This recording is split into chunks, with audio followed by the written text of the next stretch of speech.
안녕하세요. 40대 후반 여름맘 주부입니다. 결혼 초창기부터 쭉 남의 편이었던 우리 남편은 결혼하고서 해가 몇 번이 지나가도록 사람이 변하기는커녕 오히려 더하면 더했지 절대로 덜하지가 않네요.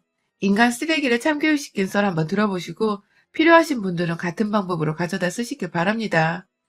조상 대대로 이어져 온 방법이라 그런지 너무 유용하네요. 저는 그 옛날 시절 20대 중반에 결혼할 때 정확히 반반 결혼을 해왔습니다. 시어머니께서 하도 우리 집은 다른 집과 달라서 여자건 남자건 성별에 상관없이 공평하고 또 공정하게 살아가는 집이라고 누누이 강조를 해오셨었는데 그게 바로 곧 결혼을 하는 저한테 반반 결혼을 부담시키기 위했던 밑밥이셨던 거고요.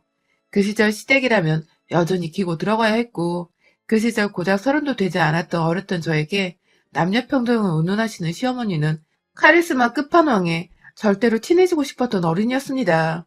그래서 반반 결혼하자고 집값에서 정확히 부동산 수수료를 더한 절반 가격을 종이에 적어다가 요구하는 남편을 보고서도 이 집안으로 시집 오면 그래도 다른 친구들보다는 더 고생하고 살지 않을까 싶은 마음에 좋다고 종이를 받아다가 저희 부모님께 반반 결혼하자네? 하면서 돈을 요구했었네요. 신혼집뿐만 아니라 그 안에 채워놔야 할 가구들이며 수저 한 세트까지도 시어머니께서는 정확히 반반으로 해결하자고 말씀을 해오셨었어요. 요즘 같은 세상에 누가 남자 혼자 결혼의 무게를 짊어지냐면서 이렇게 반반해야 결혼하고 나서도 우리 며느리가 남편 앞에서 더 입으려고 할 말하면서 살지 않겠냐고 그럴듯한 이유를 대시는데 그 말들이 다 온전히 저를 위한다는 소리로 들렸었기에 저희 부모님마저도 처음에 섭섭해 하시다가 나중에는 반반 결혼의 이의를 제기하지 않으셨습니다. 저는 저희 부모님 마음도 이해를 했었어요. 7살 연상의 남자한테 시집가는 20대 딸을 가진 부모가 이왕이면 내 딸을 좀 더 귀하게 여겨주고 모셔가는 듯한 집으로 시집을 보내고 싶으셨을 텐데 사회생활을 그 오래도록 해놓고는 딸을 데려가면 한다는 말이 결혼 비용을 정확히 반을 내달라는 소리이니 섭섭하고 또 서운하셨겠죠. 그 시절이 지금처럼 반반 결혼이 흔했던 시절도 아니었고요. 하지만 결혼 전부터 책 잡히기 싫었고 남편이나 시어머니께 미움터 받기기 싫었던 게 가장 먼저였던 저는 저희 집이 넉넉지 못한 환경이었음에도 불구하고 최대한 돈을 준비했습니다. 처음에 저희 예산보다 너무 비싼 신혼집을 구해서 돈을 나누자는 시어머니 말씀에 차마 돈 없단 소리는 못하고 저희 엄마가 겨우겨우 돌려 말하시다가 결국 진땀을 빼면서 부담스럽다고 고백을 해버린 바람에 그제서야 신혼집도 더 저렴한 곳을 구해다가 오셨어요.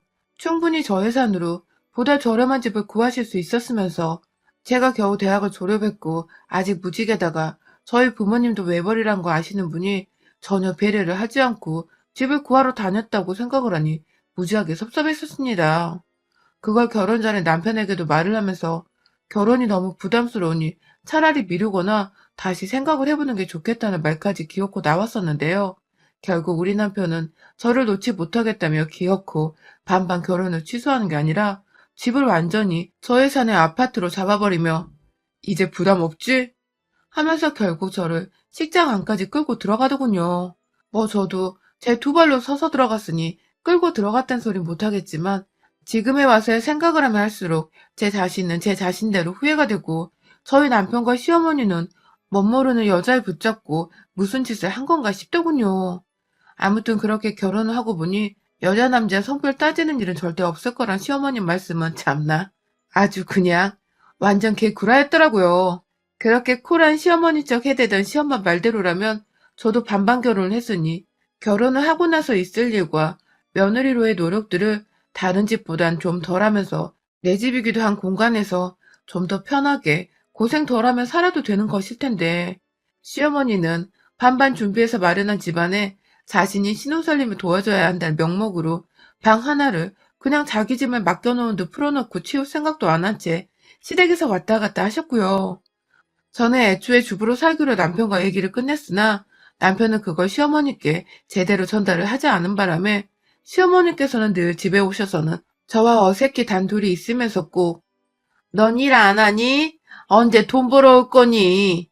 하는 말을 해대시며 저를 스트레스 받게 하셨습니다. 중간에 있어야 할 남편이 정리를 안 해주고 또 없다 보니 저는 저대로 이걸 뭐라 시어머니께 전달해야 싶기도 하고, 시어머니는 본인이 필요 이상으로 신혼집에 찾아온다는 걸 전혀 인식하지 못한 채 눈치 밥 말아먹고 자꾸 집에 쳐들어오고, 결국 제가 엄한 제 남편한테 열이 뻗쳐서는 시어머니 안 계실 때 화를 미친년 마냥 소리 지르며 냈고, 그제서야 남편은 시어머니께 뭐라 말을 전달한 건지 더 이상 시어머니는 저희 집에 찾아오지 않으셨어요. 그럼에도 여자가 책임져야 하는 집안의 제사나 어른 생신날짜 기념해서 용돈을 드리는 것이나 안부 인사를 드리는 것들, 시어머니가 아프다고 하거나 필요하다고 하시면 자기 아들도 아닌 엄한 저를 불러내서는 병원이고 시장이고 데리고 다니시고, 급기야 그렇게 간 곳에서 내야 할 돈이 있으면 모조리 다 제 지갑에서 빠져나갔습니다.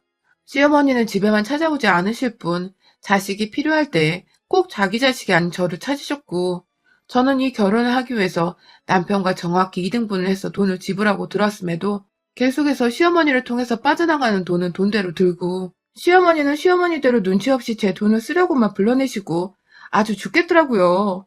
뭐 이것도 결국 제가 남편한테 정식으로 카드를 달라고 요청을 했고, 주기 싫다는 말에 그럼 네 엄마 아파 뒤지겠는데도 그냥 집에 놔두든가. 내가 왜 니네 엄마 병원비를 수십만 원씩 달마다 내냐고. 하면서 재차 지랄을 떨어서 카드를 받아냈습니다. 그 후로 시어머니는 귀신이 고칼 노릇을 마냥 전혀 저를 불러내 돈을 쓰게 하지도 않았고, 애초에 연락주자 단 한 번을 더하질 않으셨어요. 그리고 전 확실하게 깨달았죠. 그간 어머니께서 날 불러냈던 게 자기 자식들 돈 말고 백수를 지내는 제 돈 쓰게 하려고 하셨던 거구나 하고 말이죠.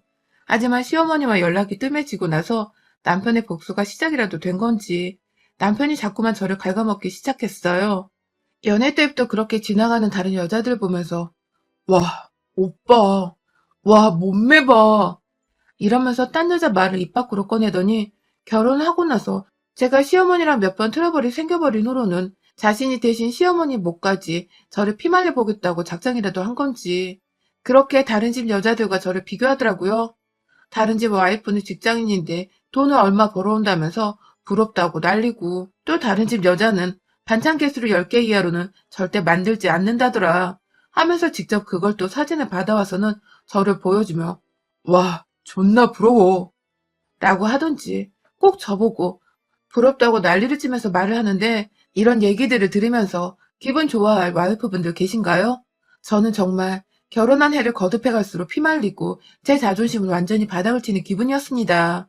더 화가 나는 건요, 저를 먼저 지갑 취급한 시어머니, 신혼집 들락거리며 제 집이기도 한 집을 자기 아들 집인 것 마냥 자유자재로 왔다 갔다 하며 제 집처럼 드나들었던 시어머니를 제가 불편했다는 이유로 절 비난하기 시작한 겁니다.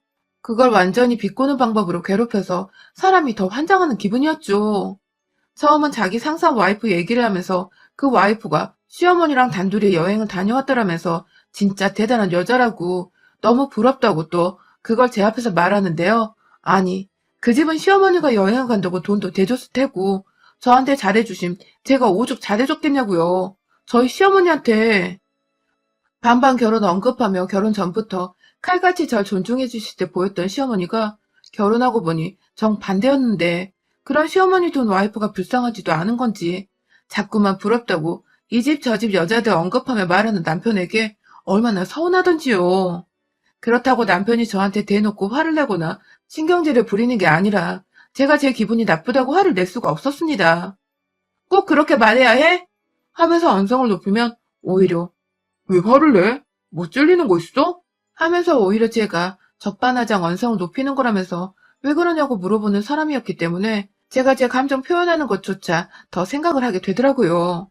거의 제 결혼 생활의 전부를 이런 식으로 초반에는 시어머니한테 돈 뜯기다가 그게 좀 잠잠해지니 그 아들한테서 옆집 여자들과 비교당하는 소리를 들어가며 견디고 참아왔습니다. 마음이 괴로워 이혼하고 싶어도 자식 새끼들이 생겨난 마당에 무작정 이혼녀가 돼서 능력도 없는데 애 떼놓고 나올 수도 없고 그냥 무조건 참고 살았다고 보면 될 것 같아요. 거의 부부 사이의 대화도 결혼 생활이 흘러갈수록 단절되다시피 했고, 저는 그냥 아이들을 바라보며 아이들에게 좋은 아빠로만 남아주길 바라는 마음으로 제 몫의 결혼 생활을 열심히 했습니다. 출퇴근한 남편 밥 차려주고 집에서 주부로 지내며 해야 할 살림살이부터 아이들 독박 육아로 시작해 지금껏 다 키워냈고요. 남편이 다른 여자들이랑 저를 비교하던 말던 부부싸움 하는 걸 얘들이 너무 괴로워하길래 저 하나 참고 살면 될 거란 생각으로 꾹꾹 속에 눌러 담으면서 기본적인 며느리 노릇이나 잘 하자고 시어머니 꼴보기 싫은데도 제사 지내고 가족 모임도 착실히 나갔어요. 가면 또 역시나 공정하고 공평하게 사는 집이라 누누이 강조했던 시어머니는 며느리인 저한테만 요리를 맡기시고 밥 다 먹고 나서 설거지까지 다 시켜드시는 바람에 저 혼자서만 일을 하다 오곤 했지만 뭐 괜찮았습니다. 그래도 전처럼 저희 집에 찾아오는 것보다는 잠시 보고 또 당분간 안 보는 게 훨 편하고 좋았으니까요. 그렇게 참고 산 세월이 몇인데 얼마 전 결국 남편은 또 평소대로 하지만 평소보다 더 모진 말로 제 가슴에 칼을 지대로 박아버렸네요. 역시나였지만 이번만큼은 도저히 그냥 참고 넘길 수가 없을 정도로 말이죠. 새해를 맞이해서 저희 엄마가 칠순을 맞이하셨어요. 제가 큰딸이기도 하고 어릴 때 저다 늘 좋은 어른이셨던 우리 엄마를 어떻게 하면 코로나를 피해 가장 행복한 하루를 보내도록 해줄 수 있을까 싶어서 정말 고민을 하다가 어디 나가서 눈치를 보는 것보다 집에서 다 같이 모여 식사를 하면 좋을 것 같아 계획을 짰어요.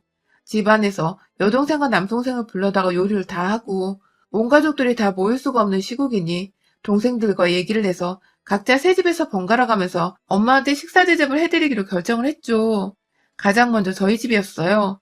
전날부터 여동생이 와서 요리하는 걸 도와주고 남동생은 예쁜 조카 도움을 받아서 무슨 칠순 축하한다는 예쁜 글씨가 적힌 센스 있는 케이크를 주문해서 가져왔더라고요.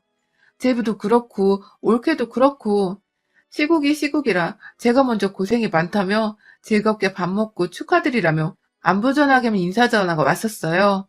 단순히 인사치레가 아니라 정말 그 마음 씀씀이가 고마워서 저도 힘이 났죠. 요리를 다 준비하고 저희 엄마를 집으로 모셔오던 날 저희 아들, 딸들도 다 집에 있었는데요. 주말인데도 불구하고 저희 남편은 평소와는 달리 새벽부터 눈을 떠서는 글쎄 무작정 말도 없이 나가버린 겁니다. 처음엔 그냥 새벽 운동이라도 하러 나간 줄 알았어요. 새해이고 하니까 뭔가 새로운 각오로 운동을 시작했구나 하면서 별 생각 없이 기다리고 있는데 아무리 기다려도 하다하다 저희 엄마가 오후 1시에 집에 온다고 분명 전부터 말을 했었는데도 12시가 다 되어가도록 들어오질 않더라고요. 그러다 정말 기적적으로 저희 엄마가 도착하기 10분 전쯤에 집에 들어온 남편은 입에 아주 뼈를 퉁 튀어나와서는 한다는 말이 아, 내가 이런 것까지 참석을 해야 해? 라더군요. 이런 거라니? 다른 사람도 아닌 장모님 생신인데 그냥 생신도 아니고 우리가 매일 생신을 챙겨드린 것도 아니고 10년 전에 환갑잔치 한우로 10년 만에 처음으로 내 집안에서 엄마 모셔 밥 좀 차려드리겠다는데 이런 거라니. 순간 옆에서 듣고 있던 자식들 표정도 굳어지고 저는 저대로 뭐 이런 놈을 남편이라 끼고 살았나 싶어 열은 열대로 받고 뭐라 말을 해야 했지만 엄마가 곧 오실 시간이라 뭐라 말을 못한 채 그냥 표정 관리부터 했습니다. 그리고 아빠가 돌아가시고 쭉 남동생과 살고 있는 엄마가 남동생 차를 타고 저희 집에 도착을 했어요. 남동생이 엄마 들어가는 거 보고 가겠다며 현관을 흐뭇하게 바라보고 있는 그때 남편놈이 제 동생한테 그러더라고요. 5인 이상 집합 금지야. 그만 가! 라고 말이죠. 누가 뭐랍니까? 밖에서 그냥 엄마가 잘 들어가시는 거 보고 있는 사람한테 오랜만에 봐서는 한다는 말이 그만 가라니. 이 정도로 방역수칙 잘 지키는 인간이 바로 2달 전에 어디 가는지 모르고 끌려간 저를 시댁에 데려다 앉혀놓고는 지 조카들이랑 누나 부모님에게 고기까지 구워 먹이게 했구나 싶더군요. 순간 이 새끼 정강이를 걷어차버리려는 거 동생은 또 기가 죽어서 아 죄송합니다 하고는 저한테 눈인사만 급하게 하고 문을 닫고 나갔어요. 제가 엄마 모시와 고맙다는 말도 못했는데 걔는 그냥 그러고 갔네요. 이미 분위기는 쌓여질 대로 쌓여졌고 특히 작년인 저희 딸은 아빠 하는 짓이 두고두고 마음에 안 드는 와중에 예의까지 없으니 기가 찼는지 옆에서 양껏 지 아빠를 노려보더라고요. 역시 K장녀. 우리 딸밖에 없는데 그냥 저희 엄마 생각해서 분위기 띄워보려고 딸도 겨우 말렸습니다. 그렇게 아주 험난하게 모든 가족이 식탁에 착석을 했고 비교적 양호하게 저와 아이들이 엄마와 번갈아 대화를 나누면서 화기애애하게 식사 시간이 흘렀어요. 그렇게 다 먹고서 엄마는 배가 터지겠다며 일어났다가 아이들 손에 이끌려 방 구경하러 방에 들어가셨고 이내 저는 후다닥 치우고 후식으로 케이크를 먹으려고 준비를 하고 있는데 남편 새끼가 제 옆에 와서 그러더라고요. 야, 진짜 상다리 부러지는 줄 알았다. 너네 엄마랑 우리 엄마랑 너무 차별한 거 아니냐? 라고 말이죠. 순간 제 귀를 의심했습니다. 이 새끼가 진짜 정신머리가 나간 줄 알았어요. 우리 엄마랑 니네 엄마랑 당연히 다르지. 같냐고요. 그런데 뭐 차별? 나 피땀 흘려 낳아준 우리 엄마 생신상 차리는데 내가 시어머니랑 상다리 똑같이 부러지게 만들어야 하나요? 아들이란 놈도 손 놓고 저한테 맡겨대는 바람에 제가 지금껏 그 오랜 세월을 제 손으로 저 한번 따스하게 안아준 적 없는 시어머니 생신상을 차리며 살았는데 밥 먹는 내내 입 꼭 다물고 처먹더니 기껏 밥 다 먹고 입 때문에 한다는 소리가 지네 엄마랑 차별이라니. 제가 순간 등 돌아보고 있다가 화를 주체 못하고 저희 엄마가 들을까봐 입은 최대한 떼질 않은 채 반 죽여버리고 싶다는데 노려봤어요. 그러자 남편이 결국 저를 빡 돌아버리게 만드는 그 말을 또 하고야 말았습니다. 글쎄 저를 지그시 보더니 한다는 말이 와, 야, 내 친구 송은이 와이프 알지? 그 집 여자는 남편이 무슨 말만 하면 존경스럽다는 듯이 말이야. 그렇게 눈에 하트를 담고서 우러러 본단다? 아주 우러러. 하, 그 자식 나보다 별거 없었는데 와이프 하나는 진짜 잘 뒀단 말이야? 하면서 급기야 그 옆에 있던 방 안에서 엄마가 나오더니 자네 무슨 말을 그렇게 해? 하면서 놀래 뛰쳐나왔고 옆에서 저희 딸이 그걸 보고 할머니 시선을 어떻게든 돌려보려고 할머니 TV 볼까요? 하며 애를 쓰는데 이미 되돌릴 수 없었어요. 우리 엄만 사위가 딸한테 그딴 소리 짓거리는 거 알아채버렸고 그 뒤에서 오만 불쌍한 척 수척에 있는 제가 더욱 못나고 안쓰럽고 딱해 보였겠죠? 저희 엄마가 순간 무슨 말을 그따위로 하냐고 소리를 지르셨는데요. 순간 온 가족이 얼어버렸어요. 그렇게 화내는 건 자식인 저도 정말 처음 보는 모습이었거든요. 순간 남편이 지대로 쫄았는지 아니 장모님 그게 아니라 이 사람이 좀 잘못을 하는 게 많아서 라고 대답을 한 순간 그 말 그 주둥이에서 허구한 날 튀어나오는 그 재수없는 그 말을 제가 잘라먹고 남편 뒤통수에다 대고 플라스틱 도마를 갖다 내리 박았습니다. 이 미친 새끼가 허구한 날 한다는 소리가 있다위야, 그치? 하면서 저도 모르게 제 옆에 있는 빨강 형광색의 플라스틱 도마를 천장 위로 손을 들어 올렸다가 대갑박을 확 내리꽂으니 남편은 뭐야? 하면서 뒤통수를 손으로 잡고는 절 쳐다보더라고요. 그 바람에 엄마도 잔소리를 더 하려다가 속이 시원하셨는지 말을 멈추시고 딸은 딸대로 동생한테 할머니를 거실로 보내놓고는 한다는 말이 아빠, 진짜 그지랄 떨 거면 이혼해. 라더군요. 그 말을 듣자마자 어디 아빠한테 버릇없이 말을 하냐며 딸내미한테 이씨거리면서 누나를 주둥이까지 불아리는 남편을 향해 저는 급기야 식탁이 밥솥 위에 세워져 있던 나무 주걱을 확 그 새끼 주둥이를 향해 또다시 도마 내리찍듯 내리쳐버렸습니다. 장모님 그리고 자식들 앞에서 대가리에 이어 주둥이까지 마누라한테 쳐맞은 남편은 그 공간에 지편이 한 명도 없다는 걸 그제야 알았는지 뭘 자꾸 치냐며 궁시렁대며 아프다고 막 손으로 쥐어 만지는데 제 눈엔 그냥 다 보이더라고요. 그게 다 불쌍한 척을 하는 거라는 걸요. 꼭 위기 상황이 그러다가 저 까내리고 싶을 때는 다른 집 여자들과 비교를 해대면서 약 올리고 제 마음에 상처를 대던 남편을 저는 더 이상 미련두고 싶지 않았습니다. 이혼해! 한마디 하고는 곧장 안방으로 들어가 남편 짐 싸다가 집밖 현관, 그것도 계단 아래로 내던져버렸어요.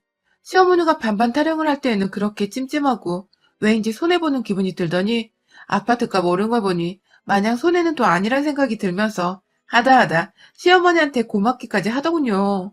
남편한테는 이 집이 내 집이기도 하고 내 집이 니네 엄마도 여러 번 왔었는데 우리 엄마는 못 올 일이냐며 우리 엄마가 나 낳아주셨는데 내가 왜 니네 엄마한테 우리 엄마 대하듯 해줘야 하는 거냐며 효도는 자식이 네가 똑바로 하고 살라면서 급기야 엄마가 말리는 와중에 저는 남편 눈 빰따구를 몇 번 때렸다가 당장 나가라고 이혼 소송으로 가고 싶지 않으면 제발로 나가라고 하면서 남편을 집안에서 쫓아냈습니다. 소송으로 가면 지한테 책임이 더 있다는 걸 본인도 너무너무 잘 알고 있었는지 아무 찍소리도 못하고 깨갱거리며 나가더라고요. 그날 엄마는 제가 붙잡아서 저와 함께 잠까지 같이 자며 저와 있어주셨고요. 자식들도 아빠한테 해드릴 소리를 평생 듣고 살아서였는지 제가 불쌍하다며 더 이상 불쌍하게 살지 말라고 이혼을 하라고 해주네요. 그래서 저는 자식들 소원대로 그리고 제가 더 행복하게 바라는 엄마의 소원대로 이혼을 하기로 결심을 했었죠. 이혼 소송 없이 그냥 자식들 생각해서 조용히 마무리 지으려고 했는데, 두고두고 생각해도 제 지난 시절이 너무 불쌍하고 애처로워 이 새끼를 그냥 죗값 없이 싱글로 보내기가 싫더라고요. 그 긴 시간에 걸쳤던 비하 발언과 무시, 그로 인해 겪었던 저의 정신적인 피해 보상을 걸고 소송을 걸었습니다. 당연히 남편은 난리가 나서는 집으로 찾아왔고, 무슨 일인지 소송 없이 그냥 이혼을 하던, 아니면 그냥 다시 한번 용서해주면 평생 입단속 잘하고 살겠다며 이혼 무효를 매달리며 요구하더라고요. 거의 다 자식들 키워놓은 마당에 갈라선다는 게 무슨 의미가 있냐며 자신이 잘못했다고, 자기 입이 문제라고 막 지 손으로 주둥이를 내리치며 생쇼인지 뭔지 아무튼 막 불쌍한 척을 해대며 아이들을 봐서라도 참아달라고 하는데, 이거 참, 저도 마음이 안 흔들리지는 않더군요. 딸린 자식이 둘이나 있으니까 아무래도 저 혼자만의 독단적인 결정이 너무 힘들었던 것 같습니다. 아직 생각할 시간은 많고 남편은 매일같이 회사 끝나고 찾아와서는 이 추운 날 복도 밖에 서서 용서해달라고 이혼 얘기는 취소해달라 애원을 하는데요. 저는 남편한테 끝까지 대답 한번 안 하고 이 사람이 뭐라도 기다려 할 수 있도록 내버려둘 예정입니다. 매일같이 찾아와 사과를 하고 매일같이 지난날의 자기 언행을 반성하는 사람을 그대로 내버려두고 지켜보면서 제 분이 다 풀리고 남편 끼가 확 꺾여버릴 때까지 저는 저 인간의 복도에 세워두고 찬찬히 피말려 죽이며 지켜볼 생각이에요. 그러다가 제가 마음이 바뀌어서 이혼 소송을 취할 수도 있는 거고, 저러다 마는 남편의 모습에 다시금 정신을 차려서 소송의 박차를 가할 수도 있고, 앞일을 아무도 예측할 수 없지만 남편 새끼 하는 것에 달려있겠죠? 저야 뭐 반반 준비해서 마련한 집이니까 집 팔고 얻은 돈으로 다시 지방이라도 내려가 적당한 아파트 끼고 살면 그만이고, 자식들도 제 옆에 있으니 마음이 언제나 든든하지만 남편은 주변의 사람이라고는 며느리 돈 뜯고 고생시킬 수밖에 몰랐던 지엄마의 의지할 구석 하나 없는 콩가루 집안 식구들 뿐이니 뭐 앞날이 깜깜하다 생각하는 게 당연하겠더라고요. 딱 이 인간 하는 거 보며 올해 제가 어떻게 처신하고 살지를 결정해보려 합니다. 사실 아직도 고민은 많은데 남편이 반성하는 모습에 제 마음이 너무 통쾌한 나머지 이혼에 대한 결정을 계속 미루고만 있네요. 결국 어느 결정을 하든 앞으로의 제 인생은 남편 뻘소리를 듣고 살던 답답한 전과는 많이 바뀌어 있을 테지만요. 여러분의 생각은 댓글로 남겨주세요. 오늘도 시청해주셔서 정말 감사합니다.